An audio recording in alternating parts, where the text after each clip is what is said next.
आता काय सांगणार, कशा पद्धतीने इथे हे अत्याचार झालेला आहे, काय सांत्वन केलं तुम्ही? खरं तर महाराष्ट्रामध्ये सध्या लहान मुलींवर म्हणजे अल्पवयीन मुलींवर अत्याचाराचं प्रमाण वाढतंय. उर्से गावामध्ये पण जी घटना घडलेली आहे ती भयंकर घटना आहे.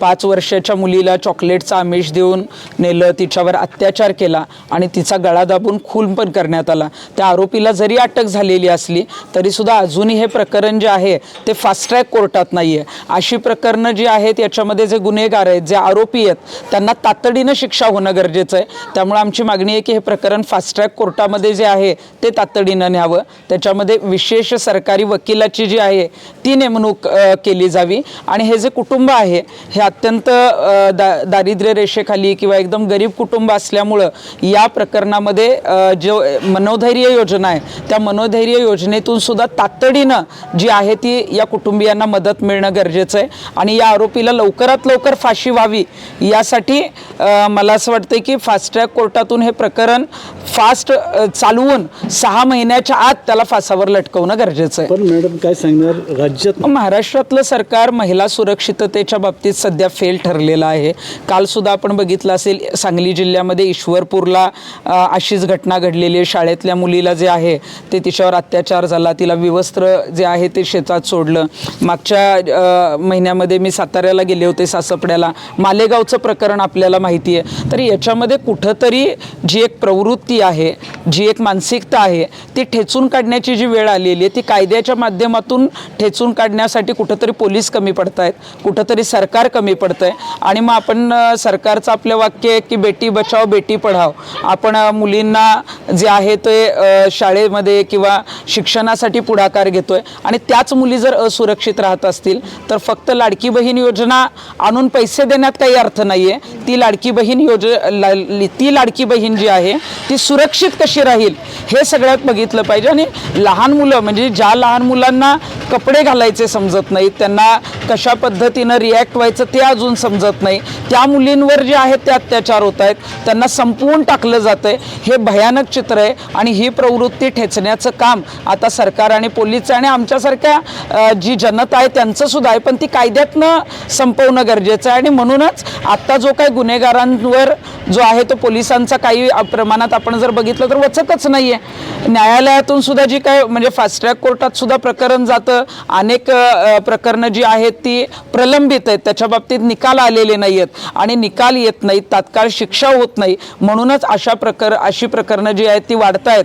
त्यामुळे अशा प्रकरणांमध्ये लवकरात लवकर शिक्षा होणं गरजेचं आहे. अशी प्रकरणं ज्या ज्या भागात घडतात ते प्रकरण फास्ट ट्रॅक कोर्टात जरी गेलं तरी 6 महिन्याच्या आत जे काय तो दोषी जर असेल तर त्याला फासावर लटकवणं गरजेचं आहे. असं जर झालं तरच अशी प्रकरणं कमी होऊ शकतात. या मुलीला सुद्धा तात्काळ न्याय मिळावा, त्या आरोपीला फाशी व्हावी अशी आमच्या भूमाता ब्रिगेडची मागणी आहे. मावळ तालुक्यामध्ये ही दुसरी घटना आहे. मागील काही वर्षापूर्वी देखील लहान मुलींवर अत्याचार झाला होता. मावळ तालुक्यात विशेषतः कायदा आणि सुव्यवस्थेच्या प्रश्नाबाबत काय सांगता? मावळ तालुक्यामध्ये सुद्धा आता अनेक घटना घडत आहेत. मागील वेळेला सुद्धा एक अत्याचाराचं प्रकरण झालेलं होतं आणि मावळ तालुक्यात सुद्धा आता कायदा सुव्यवस्थेचा प्रश्न ऐरणीवर आलेला आहे. त्यामुळे आता काय होतं की एखाद्या गावामध्ये अशी जर घटना घडली तर आजूबाजूच्या गावची लोक किंवा त्या गावातली जी परिस्थिती आहे, प्रत्येक घरात मुली आहेत, त्यामुळे प्रत्येक घरात मुली असल्यामुळं असुरक्षिततेचं वातावरण, भीतीचं वातावरण जे आहे ते प्रत्येक घरामध्ये पसरलेलं असतं आणि त्यासाठी या आरोपींना शिक्षा देणं तात्काळ जी आहे ती लवकरात लवकर कायद्याच्या माध्यमातून शिक्षा होणं गरजेचं आहे. आणि मला वाटतं की कायदा आहेच, परंतु आपण सुद्धा आपल्या घरातल्या मुलींवर लक्ष ठेवणं, आपण जबाबदारीनं जे आहे त्या सगळ्या गोष्टी करणं गरजेचं आहे. कारण सध्या कुणाची कशा पद्धतीची मानसिकता आहे, प्रवृत्ती आपण सांगता येत नाही. सध्या बाहेर राज्यातून अनेक लोंढे जे आहेत, म्हणजे उर्से गावामध्ये अनेक कंपन्या आहेत, त्यामुळे आपण बघतोय की आता हे कुटुंब झारखंडचं आहे, काही बिहार, अनेक वेगवेगळ्या राज्यातून इथं लोक जे आहेत ते कामासाठी येतात आणि बाहेरून जेव्हा ती लोक कामाला येतात तेव्हा त्यांच्याबरोबर खूप कमी लोकांबरोबर फॅमिली असते, बरीच तरुण मुलं असतात.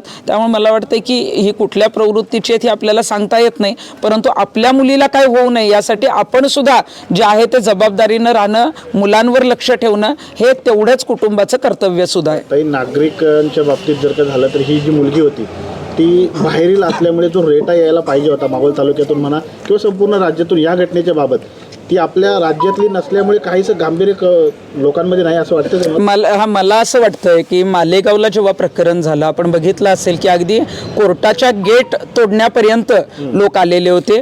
मुलगी ही कुठल्या राज्यातली आहे याच्यापेक्षा ती मुलगी आहे आणि उद्या अशी वेळ आपल्या मुलीपर्यंत येऊ शकते, आपल्या गावात असेल, आजूबाजूला असेल. त्यामुळं ती कुठल्या राज्यातली याच्यापेक्षा कुणाच्या तरी घरातल्या मुलीबरोबर हा अत्याचार झालेला आहे आणि तो होऊ नये यासाठी घराघरातनं खरं तर लोक बाहेर पडणं गरजेचं आहे, आक्रमक होणं गरजेचं आहे आणि तसा रेटा जर पोलिसांवर न्यायव्यवस्थेवर असेल तर लवकरात लवकर निकाल होतात. त्यामुळे मला वाटतं की कोण कुठल्या जाती धर्माचं आहे, कोण कुठल्या राज्यातलं आहे याच्यापेक्षा ती महिला आहे, ती मुलगी आहे आणि या कुटुंबाच्या मागे आपल्या राज्यात हे प्रकरण घडल्यामुळं आपण खंबीरपणे उभं राहिलं पाहिजे. अशी सर्वसामान्य नागरिकांनी जर भावना व्यक्त केली, ते जर रस्त्यावर उतरले तर आपल्या घरापर्यंत ही वेळ येणार नाही. महिला आयोगाकडून दखल घेतली काही याबाबत? महिला आयोगाचं प्रतिनिधी इथे आलेलं नाही. मला असं वाटतंय की महिला आयोगाने एवढं गंभीर प्रकरण आहे, कारण ह्या मुलीची हत्या सुद्धा झालेली आहे आणि महिला आयोगाने तात्काळ खरं तर दखल घ्यायला पाहिजे.